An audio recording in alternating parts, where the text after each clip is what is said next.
I'm Cape Joel, and this is Comic Smack, your weekly, daily, all-the-time, anytime comic show where I give you your fix of everything you need to know from the world of comic books and superheroes. And on today's show, we are taking a closer look at Avengers number 673. Both the Avengers and Champions have lost members to Counter-Earth. Can they get them back? Well, let's hop on in together and find out, shall we? Alrighty then, so picking up from where the last issue left off, Falcon and Viv had phased through normal Earth and showed up again on Counter-Earth in a scene that is wonderfully reminiscent of the Heston Planet of the Apes films. The two are taken hostage. It made very clear that the god of this world, the High Evolutionary, wants the heroes to experiment on. Because, well, that's just kinda sort of his thing. Now back on Earth, the Avengers and Champions interrogate the Minotaur who had come to do the High Evolutionary's bidding. It seems that this guy's job was to lay the groundwork for a great phase shifting. You see, one of the big reasons Counter-Earth has gone pretty much unseen by everyone else on Earth outside the superhero community is that it exists on another vibrational frequency than Earth itself. The plan was to use Earth's tallest buildings as amplifiers, and to do so bring Counter-Earth and Main Earth into the same place at one time. Of course, it doesn't take a genius to riddle out two Earths can't exist in the same place at the same time without one being destroyed, and the High Evolutionary and his army of animal men certainly hope that it's our Earth that'll get the axe. Right now, the phase shifts are happening completely at random. Things from Earth, like our two heroes, are getting taken over to Counter-Earth, but it works the other way too. Stuff from Counter-Earth, like a bunch of Animan, end up showing up in front of our heroes. What's interesting though is that while some of the Animan are definitely fiercely loyal to the High Evolutionary and his plans of death and destruction, the other Animan could really care less. In fact, they're just workaday schlubs who want to get back home to their jobs and families.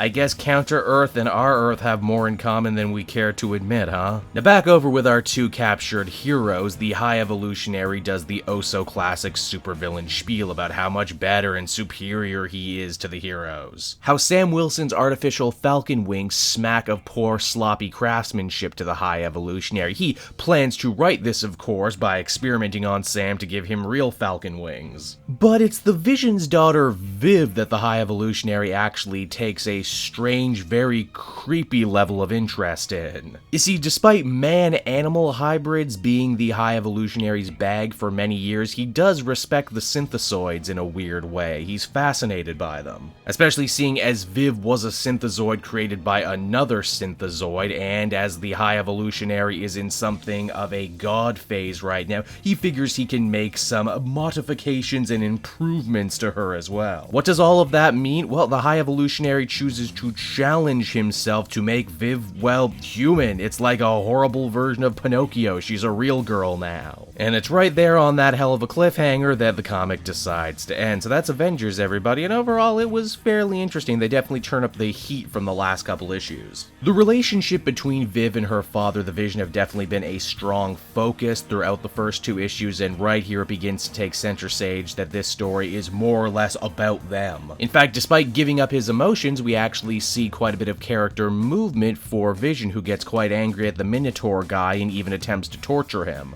And honestly, while the whole phase-shifting planet things is pretty stock for supervillains, the whole turning Viv into a human against her own will thing, that's much more interesting a plan than anything else the High Evolutionary was doing. Overall, I'd give this one a 7.5 out of 10. I'm definitely more invested to see where this goes from here now than I was before. So that's Avengers, everybody. I hope you enjoyed it, and as always, why not check out some of these other videos? Then you can follow me on Twitter at CapeJoel, so you're always up to date on what I'm doing next. And hey, if you're feeling in a supportive mood, why not head on down to the description and check out my Patreon page. Patrons get exclusive access to videos and content before anyone else, and you can do so for as little as $1 a month. So until next time, everyone, this has been Cape Joel. Thank you so much for watching, and I'll see you all again later. Bye-bye.